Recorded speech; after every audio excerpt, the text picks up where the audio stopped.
Sow, one of the most misunderstood creatures known to man. A sow's nature has been misrepresented as a dirty, smelly, stupid garbage eater. But the sow, as you shall soon see, is so much more.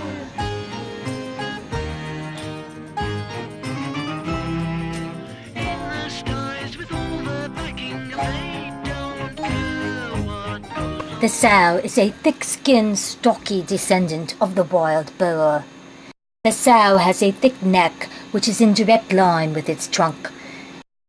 Notice how the sow's head tapers off into a short, pointed snout. Sows were traditionally found in the wild with little direct management, allowed to forage for their own food, such as byproducts from dairies, bakeries, and breweries. Today, however, sows are best managed in groups of 9 to 12. The use of stalls or cages has become the accepted standard method for sow management. As the number of sows expands due to the addition of baby sows, the small cage can become crowded. In that case, sows are moved to the larger cage, or which is often called the field.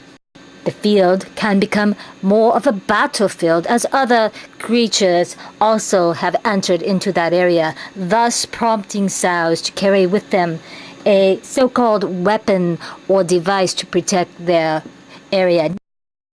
Notice how the sow will stare down the opponent, wielding their bat or stick, as it would be called, threatening to swing it as necessary. And yes, something does come their way. And when the sow successfully hits it, notice the rarely seen running of the sow, done with quite pride and quite effort. Sows are unfairly charged with being dirty in their habits. It is true they do wallow in mud, but that is because they do not perspire. Yet there are those innovative sows that have found other ways to stay cool.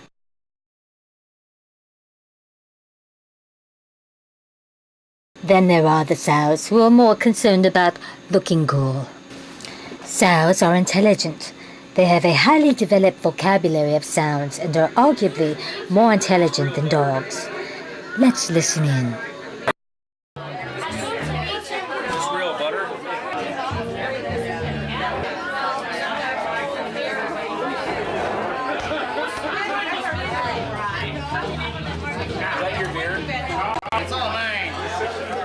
Indeed, let us take a closer look at the communication habits of sows in small groups.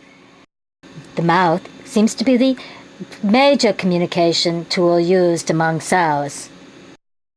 Frequently, the sow will add a finger as a gesture, presumably to make a point. Other sows use their finger in another way to make their point. Watch closely.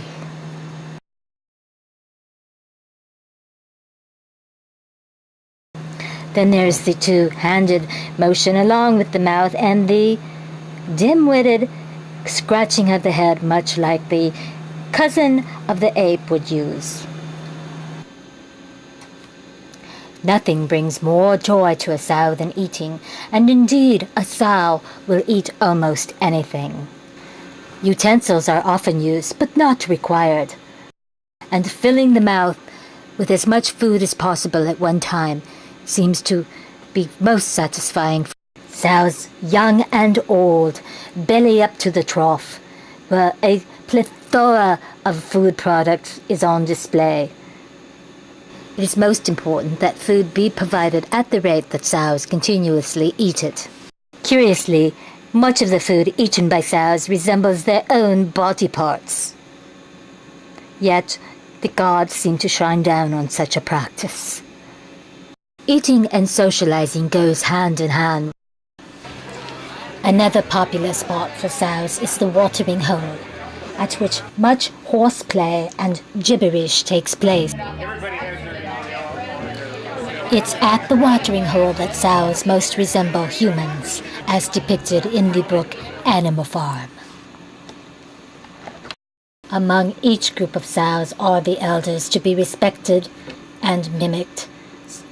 And what of this Papa Smurf sow? What sage advice is he sharing with the younger?